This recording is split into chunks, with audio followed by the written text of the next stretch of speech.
Hi there, I'm Jane Turner from writewithjane.com. And the video that follows on from this brief introduction is a cut and paste out of a longer video I made about how to write, publish, and promote an authority producing book. So shoot me an email at jane@writewithjane.com if you'd like to see the full video. But for now, what we're going to be doing is focusing on how to get free publicity. Now, this video's got a little bit of a clunky start because it literally kicks off by telling you to hit the pause button. Now, that's just a legacy of the fact that the footage is part of the longer presentation, as I said. So I hope you enjoy it, and I'll be checking back in with you at the end. I want you to literally press the pause button and sign up to these two websites, sourcebottle.com and helpareporter.com. These are two free sites that you can sign up to. What you'll get in your inbox every day are call-outs from media outlets, because the fact of the matter is that the editors of magazines and newspapers and the producers of TV and radio shows have a black hole to fill, and they need great content to fill it with. So if you have stories that can help them in that way, then some incredible things might happen. And to prove that to you, I'm going to share what happened to me off the back of my first book, which was called Thrive in Midlife. So I answered a call out on SourceBottle that said that they were looking for someone to talk about their experience of menopause. And I answered that by saying that I've just written a book about my experience of menopause, and I'd love to help you if you think that I'm the right fit for your audience. And I attached a PDF version of the book and pressed send. Then a few days later, I got an email in my inbox saying, "Sorry about the short notice, Jane, but would you be available for a photo shoot and an interview next week?" And it was signed off by Claire Weaver, Senior Journalist, Australian Women's Weekly.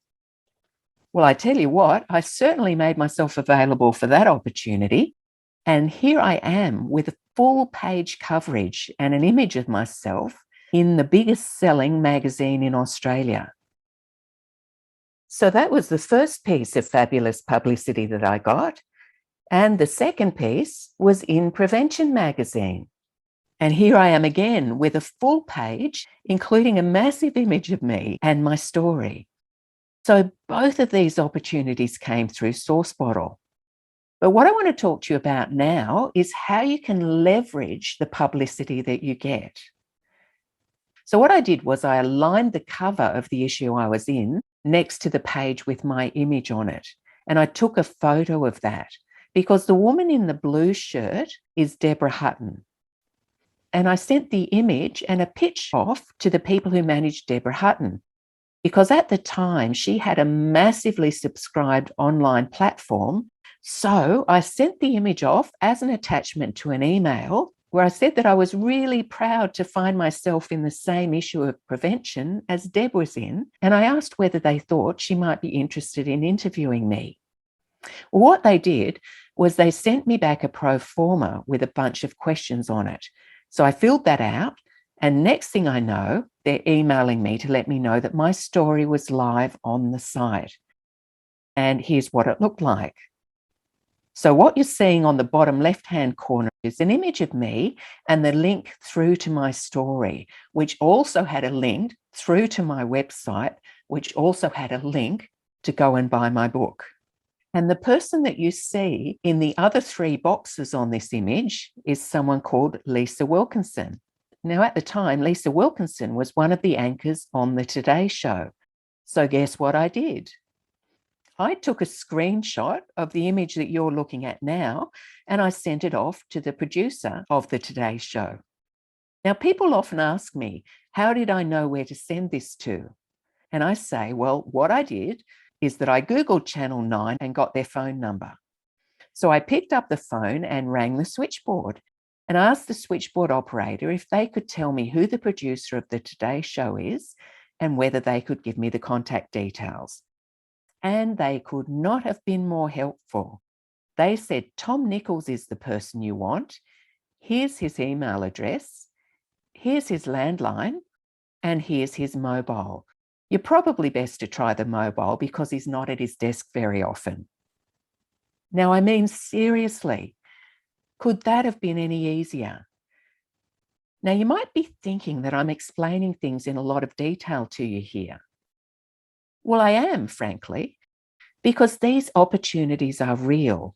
And I want you to leave this webinar knowing exactly how you can approach media outlets yourself.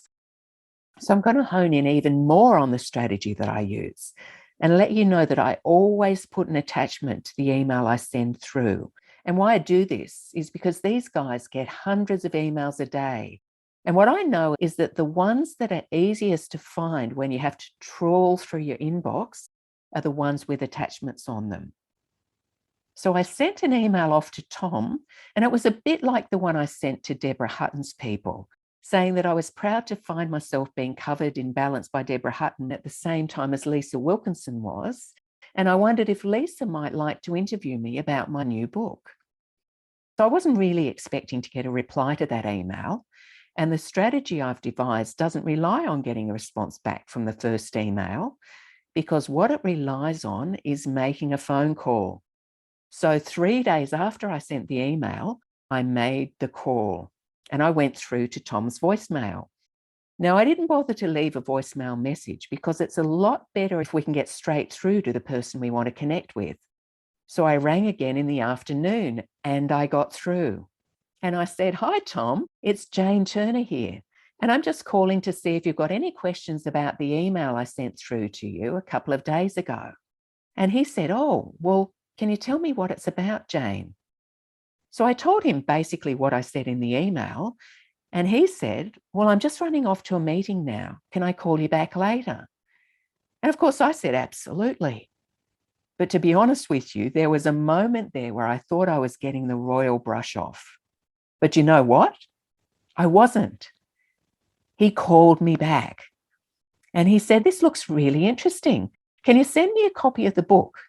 Which I did. And then I heard nothing. So I let it go for about 3 weeks and then I picked up the phone again.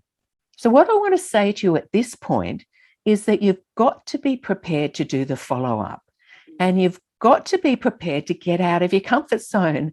And boy, was I out of my comfort zone making these phone calls, but I made them anyway. So when I got through to Tom that second time, he thanked me for the book and he said, "Look, I haven't got anything at the moment, Jane, but I'll definitely keep you in mind." Now, I actually never did wind up getting on the Today Show, but I did wind up getting on Today Extra. And this is me on the screen with David Campbell and Georgie Gardner and one of their other guests. And I tell you what's amazing about the Today Extra program is that at the end of it, David Campbell says, "Now, if you want to know more about what Jane does, just follow her at writewithjane.com." And periodically through the interview, they run the web address across the bottom of the screen. So can you imagine what that kind of coverage does for someone who's written a book for the exact demographic that watches the Today Extra program? So it's just amazing to think about what's available when we're prepared to get out of our comfort zone. And when we're prepared and ready to be sending through a copy of our book or a chapter of it, or just saying that I'm the author of a book called whatever it is.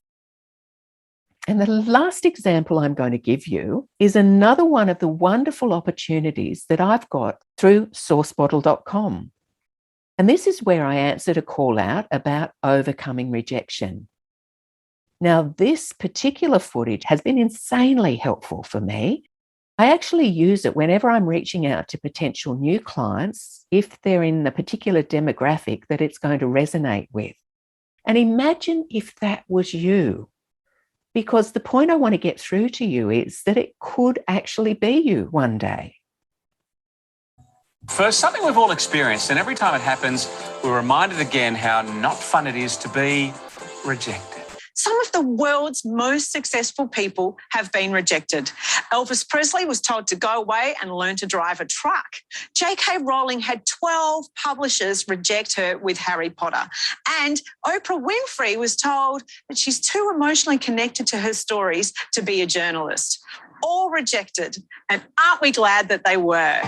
One lady who'd had her life flipped on its head at the age of 52 is Jane Turner. Jane was retrenched from her job, where she thought she was safe for life. I was in the public service my whole life, so I'm a person with a high value on security.